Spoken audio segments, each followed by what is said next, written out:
Donostia, San Sébastien, Pays Basque. C'est le point de départ du Tour de France le plus européen de l'histoire.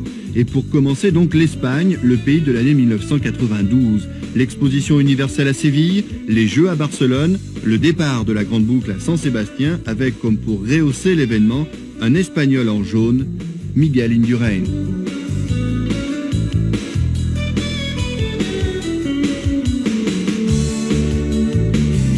Le vainqueur du Tour 1991 est donné grandissime favori. Miguel a axé sa préparation sur ce rendez-vous. Il est en pleine confiance après sa victoire dans le Giro, une première pour un Espagnol dans le Tour d'Italie.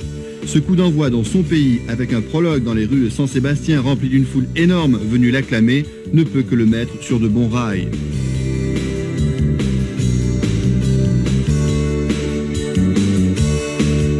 De plus, Indurain sait qu'il peut compter sur une équipe solide, entièrement dévouée, de grande classe. Ici, Jean-François Bernard, l'un des 3 Français du groupe Banesto.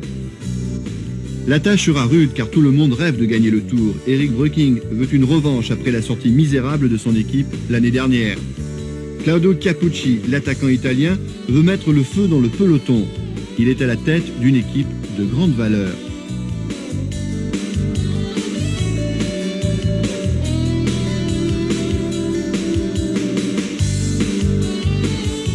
Son lieutenant n'est autre que Stephen Roche, l'Irlandais qui a tout gagné, veut revenir au premier plan et sa concentration avant son premier coup de pédale en témoigne.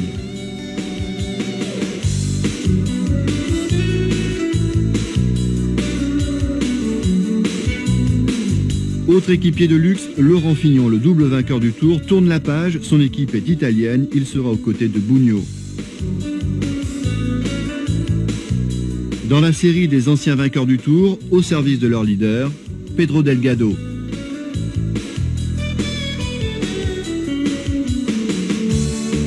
Bleu-blanc-rouge, c'est Luc Leblanc, les Français comptent beaucoup sur lui. Le point d'interrogation, Greg LeMond avec le mythique Dossard 51, l'Américain arrive comme d'habitude sans référence sur sa forme. Celui qui a annoncé le plus la couleur, le champion du monde Gianni Bugno, il veut ce Tour, c'est son obsession. Et puis, il y a les montagnards purs, Amstin, Alcala. Et puis, il y a ceux qui ont envie de s'éclater, comme Pascal Lino. Et puis, il y a ceux qui se contenteraient d'une victoire d'étape ou du meilleur temps du prologue, comme le spécialiste Thierry Marry. À 3 reprises, le Normand fut en jaune le premier jour. Cette fois, Thierry n'est que 3e. Marry est devancé par le surprenant espoir suisse Alex Zülle. Zülle précède d'1 seconde le Français, mais le coureur de l'équipe suisse est battu de 2 secondes par Miguel Indurain en personne.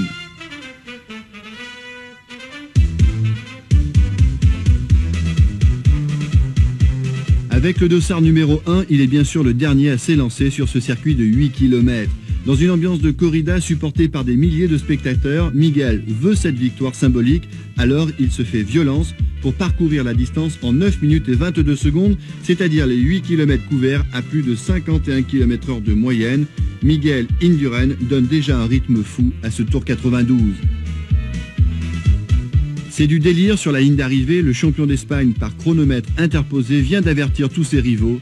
Indurain est en forme.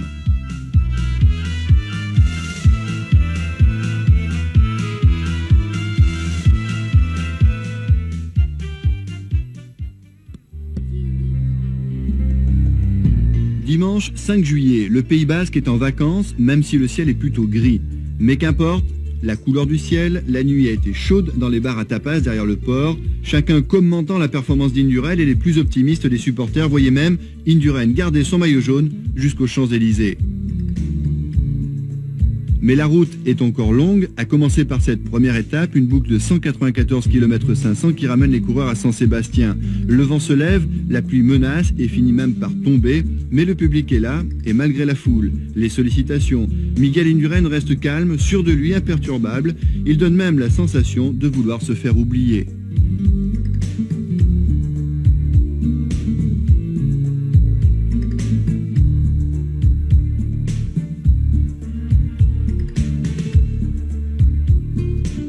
Le départ symbolique est donné par le maire de San Sébastien. Ça y est, le Tour de France 1992 est lancé.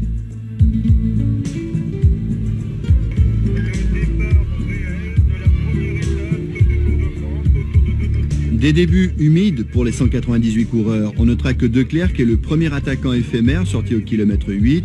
Il est repris 9 km plus tard. Plus important, Alex Zülle empoche le sprint de bonification du kilomètre 22 et devient leader virtuel puisqu'il ne comptait que 2 secondes de retard sur Indurain. Mais le plus significatif se passe sur les pentes du col de Geiskebel. 9 hommes passent avec 30 secondes d'avance au sommet. Notez bien leurs noms: Indurain, Bugno, Breukink, Leblanc, Roche, Capucci, Cioccioli, Amstin et Lely. Dans la descente, numéro de haute voltige pour l'Italien Lely justement. Moins de chance en revanche pour Marcel Wüst, l'Allemand de RMO, bilan la clavicule cassée. C'est le premier abandon de ce tour.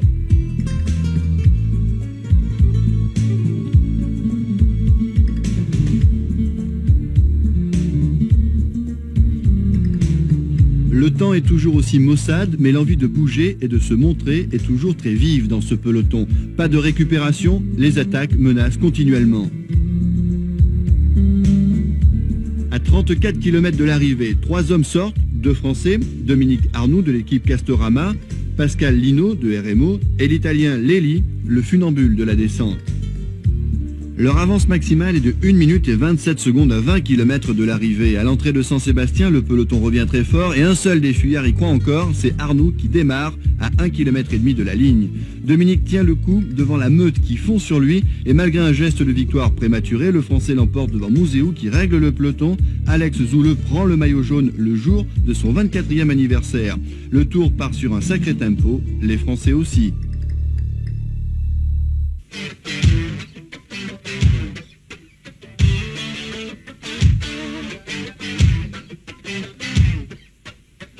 Lundi 6 juillet, le Tour quitte Saint-Sébastien. Ils sont 195 à s'élancer sur Pau pour une deuxième étape longue de 225 km. Vous l'avez constaté sur le profil, aujourd'hui cela va monter. C'est une dure journée qui attend le peloton.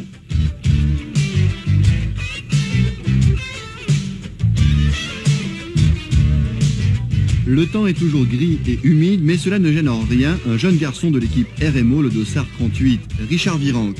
Au kilomètre 30, le Français décide de tenter l'aventure seul. À 22 ans, c'est son premier tour. Marc Braillon a demandé à ses coureurs de se montrer. Richard, le dernier sélectionné de l'équipe, prend la consigne à la lettre.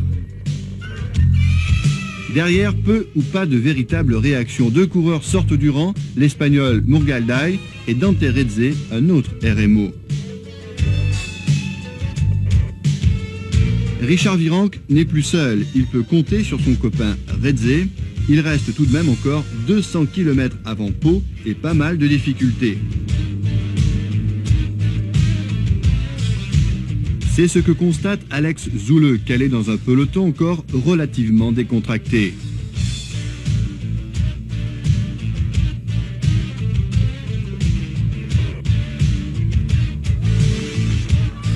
Ce relâchement fait le jeu des échappées. Virenque est plein d'ardeur, il avale les montées et au sommet du col d'Ispegui, les trois comptent plus de 22 minutes d'avance.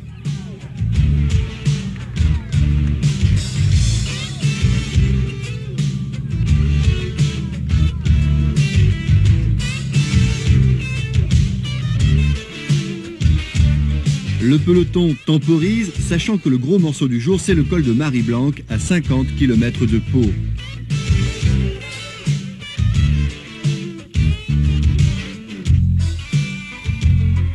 Devant, la cadence tombe quelque peu, on sait que la riposte est en train de s'organiser et au pied de Marie-Blanque, le retard du gros de la troupe n'est plus que de 11 minutes.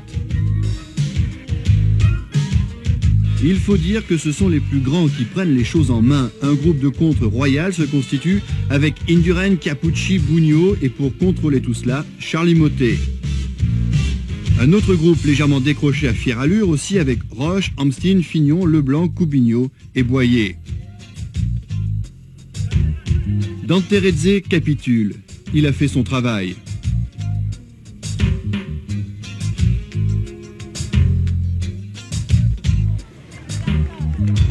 Si bien qu'au passage au sommet de Marie-Blanque, col de deuxième catégorie, Richard Virenque passe seul en tête avec 15 secondes d'avance sur Javier Murgalday. Dante Redze, lui, est déjà relégué à 6 minutes 30. Le groupe des favoris du Tour avec Indurain est pointé à 8 minutes 10. Quant aux compagnons de Roche et Fignon, ils sont eux à 8 minutes 40. Constat, même s'il a crevé en début d'étape, Lemon n'est pas aux avant-postes. Les comptes sont faits, les deux échappés ne seront plus rejoints, à eux d'être prudents pour filer sur Pau. Cela doit bouillir dans la tête de Richard Virenque lorsque son directeur sportif lui annonce que le maillot jaune est pour lui. Une fois de plus, Greg LeMond a besoin de la descente pour revenir dans le peloton inquiétant. À l'avant, on retrouve Mourgaldai et Virenque. L'Espagnol place un démarrage auquel Virenque ne répond pas et résultat, deux hommes heureux passent la ligne. L'un, Mourgaldai pour la victoire d'étape et l'autre, Virenque, parce qu'après 225 km d'échappée, il rafle tout.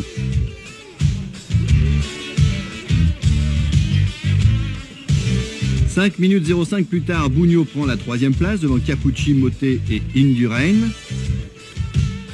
Pour le sprint du peloton, Fondriès précède Bauer et Skiby. Le 6 juillet 92, c'est le jour de gloire de Richard Virenque.